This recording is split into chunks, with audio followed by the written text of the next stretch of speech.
All right, guys, it's Anthony, Air Distribution Service. Here we go. TJ's truck. We went ahead and just busted it down. I went ahead and got the top done. That way I can put my lights up. Everything's here. Since the engine's coming out, possibly even the transmission coming out too, there's no use in doing the frame right now. Let's get it out. Then I can get it back there in third bay. Tanner's back there running some heads. Back there running the machine, putting the stuff together. He's about 3 sets of heads behind, so he needs to hurry up. But I don't know, man. This, oh my God, it's just been a freaking mess. There's just so much crap. I don't even know.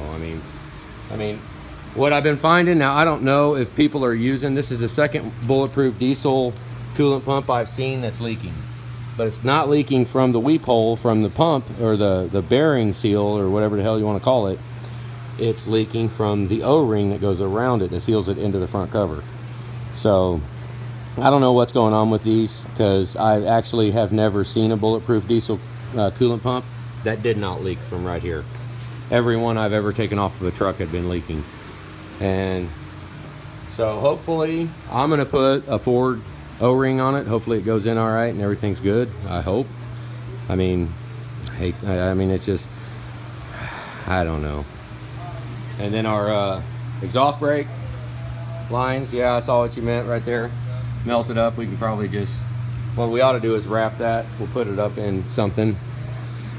There's, oh my God, there's so much stuff on here. It's just, yeah. Well, we got a lot of buttoning up to do. A lot of tidying up. I want to get these freaking lines and shorten them up. He's got a air dog fuel pump on it. He mentioned that we're going to go ahead, we'll shorten the lines up a little bit, and because there's a lot of line, so we'll get rid of that stuff. I don't know, it did have an aftermarket oil cooler in it, which that, thank God we didn't freaking reap the benefits of aftermarket oil coolers. That is aftermarket. It's not a Dorman, which means it's even worse. I think this is even worse quality than a Dorman. Honestly, this is a cheap eBay special, which, yeah. I mean, generally the phrase I would use on something like this is take that out in the backyard and beat the shit out of yourself with it. That's, there you go. That's what I would normally phrase that as. We got a whole bunch of leaks. We definitely need to get a different up pipe. I want an up pipe that has a flange like this on here. That's what our up pipes are. The ones that we do, they have this flange right there. See, it's a bigger flange, so when you tighten it down, it doesn't deform it. There's no chance of deforming it. That's why they go big right there, because it doesn't deflect when you tighten it down. So we always put on all of ours. I need a freaking towel. So let's see, we're just kind of knocking it out. It's got aftermarket heads on it, probably those Chinese castings, and they look like it. You know, I don't know. I mean, we'll look at them when we get it taken apart. Give it a, who knows. What else we got on here? The STC fitting was done, but I mean those bolts on the pump were way too tight. I mean the mounting bolts, the T45s that hold the pump down into the block, onto the block, they were way too damn tight. When I took them off, they cracked real freaking loud. So we're gonna make a honest point to go ahead and replace all the bolts to it. The turbo, I mean, as far as this being a new turbo, when that clamp is facing up and down right there, that is not a new, this turbo has been taken apart before. Or it's from some place. I don't freaking know where the hell it's from, but it's that clamp right there, where that stud sticks out, or the band clamp, should be right here facing out that way. That's where that clamp should be. That says right there that that is like that somebody has been into it. Somebody has taken that turbo apart. That's what it looks like. I mean, that's what I'm seeing.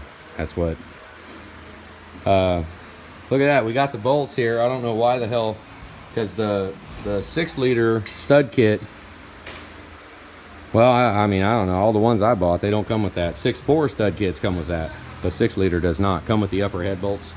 which I don't really see a need for that. The son of a guns only get tightened to 23 foot-pounds. There's really no, I mean, there's hardly any, I don't know, who knows, but big deal, whatever. These heads, big old fat stamped, made in China. Sucks, but whatever. Let's see what else we got on here. It's kind of a once we get it tore apart and I'm done moaning and groaning about stuff. What? Yeah, no air. They're running air back there. Tell them to freaking quit. What else we got? Massive oil leaks. I mean, it was leaking like a mother. Just grimy and nasty everywhere. Which, I mean, a lot of that could be just coolant washing down grime, but that is freaking oil. That's pretty nasty. Which, oh well. I mean, I think it's got Victor Ryan's head gaskets on it. There you go, you can kind of see it. What else? All the parts here. He does have the big, what are these, BD diesel exhaust manifolds on them. And little bastards are heavy too. This is the first set I've encountered of these. Cone flange feels freaking really good, so yeah, I bet we have no issues with those at all. Those, I mean, they really didn't seem like, other than one of the bolts, it's different. You can't get on it like you normally can, but it's not a big deal at all. They're really not that bad. I mean, I don't know what the cost is on them, but it's not a bad deal for those manifolds. Honestly, it really ain't. The Banks high ram stuff, I mean, honestly, I think there's a lot different money we could spend on stuff, but whatever, it is what it is. You know, whatever. Because we got all that big air stuff. Does have a 6.4 Napa turbo, or starter, I mean, which, I don't know. I mean, it's kind of hit or miss from the parts store, whether or not you'll get a fast spinning starter from the parts store. It's extremely hit or miss. Power steering pump was disgusting. There was only 2 bolts in the power steering pump. All the bolts weren't in it. There's bolts missing everywhere. There was one bolt, a lot of bolts were loose. Y-pipe bolts, all the connection bolts for the Y-pipe, all the exhaust manifold bolts. I mean, a lot of it was just loose. I mean, the turbo had 1 bolt in it by hand. It was just, other than that, it was just sitting there. I mean, it wasn't, I don't know. I mean, maybe it loosened up over time. I don't know. Oh well. What else we got here? Hell, I don't know. Just kind of giving a little run around here. We'll get the engine out, and then we'll make this look perfect. This will be all beautiful. Especially when we put the engine back in. It'll get a little transformation. Everything will be all new. Because that, I can't stand that. That just looks like old dirty bastard there. We can't have that. What else is there? Sides, I mean, I haven't yanked the valve covers off, haven't even touched them. We'll get to that. I always get the center section done, and then we'll go to the heads, and I'll take valve covers, oil rails, pull the injectors out, valve train, then take the heads off. But normally I would take the where I'm at right now is bringing this over, and I'll take the front cover off. Front cover will come off right now, and then once the front cover's out of the way, this is a manual, so no torque converter. That's pretty freaking cool. But in order to do that, I have to lift the transmission real freaking high so that I can clear it. I mean, real high. Which, with it being 2-wheel drive, it'll be nothing. I mean, I got all the room, so I can pop it up, lift it up to clear. Which I think, I mean, we're taking the transmission out too, so I might even just take the drive shaft out first, and then it's no big deal. Just raise it up, which no biggie. Brake lines were freaking horribly bent. I've already bent it a little bit back into place, but they were freaking shot. I mean, they're just tweaked all over the place and bent, and it's kind of freaking sucks.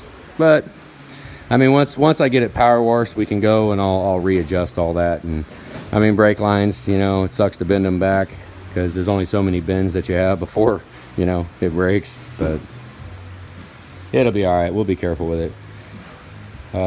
Whole bunch of zip ties. Every fastener on everything was pretty much, I'm broke. Which the transmission harness is not something that we're planning on replacing, but I mean just stuff like that, and that, you know, which, whatever. I mean, I wouldn't mind. Well, I guess we're going to yank the transmission out, but I really think, okay, this slave cylinder right here from Napa. Okay. That, I have never ever pulled a slave cylinder out on a cab off job on a 6-speed manual truck and had the slave cylinder survive. It just, it'll bleed off. And it's just not worth it. It's not worth the headache. It's not worth it. I don't do it. And we have to put a Motorcraft one back in it. I mean, that one might be good, but we had all kinds of issues with the transmission. Now, I can't wait. We get it apart and I'll look at the clutch and we'll see how it looks. I know that throwout bearing is trash. You can hear it. I mean, it's just, I don't know. I mean, we'll see. We'll look at it when it comes apart because, you know, the parts tell the story. We don't really, we'll see it all when we take it apart. But, I don't know, just a little update video. I don't know, we're probably getting close to, who knows if we'll get done. I might go ahead and get the heads off tonight so I can get them soaking. I don't freaking know. Because once the heads come off, the block comes out, we get start, and then I'm going to be power washing in here, and then back in the third bay, we're going to be cutting the block, doing all the engine work, doing all the machining to the block. Well, after we get it out, and we're going to power wash and clean the floor and paint everything, then we'll go back in the back. That way, as many minutes as possible, days, so we can have days of this frame drying before we go to put the engine back in it.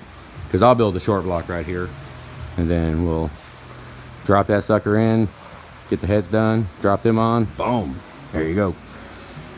So, I don't know, we see any other surprises? I mean, it's cavitated, which, I mean, we don't have a big catastrophic issue of 6 liters cavitating through and like 6.4s with the coolant and the oil, you know. I mean, I would not deem that replacement. I mean, I don't know. I mean, it is pretty freaking bad, actually. I don't know, the more I look at it. But we just don't have those kind of issues because the oil doesn't go up here, which, I mean, it goes right here. Right there, the oil goes up out of the pump, there, into the engine block, and up to here for the lube oil. Which, I don't know. I mean, it is cavitated pretty good, but I don't think I would replace it. It's an expensive little bastard right there. I mean, it's easy to suggest things. I've said it before. It's easy to suggest things when it ain't my money. So adding a front cover to the deal is like kicking a guy when he's down. Let's not do that, you know. But we definitely, I don't know, I'm gonna sleep on that because it actually, the more I look at it, I mean, it looks like crap. There's like, I don't know what that stuff is on it. It's weird. It's like gold. Oh well. It's all inside everything. We'll see what the coolant ports look like in the engine block and the heads. We'll see. Oh well, but it's going. He's in. TJ's truck. Cab down. Or cab up. There you go. All right, guys. Have a good day.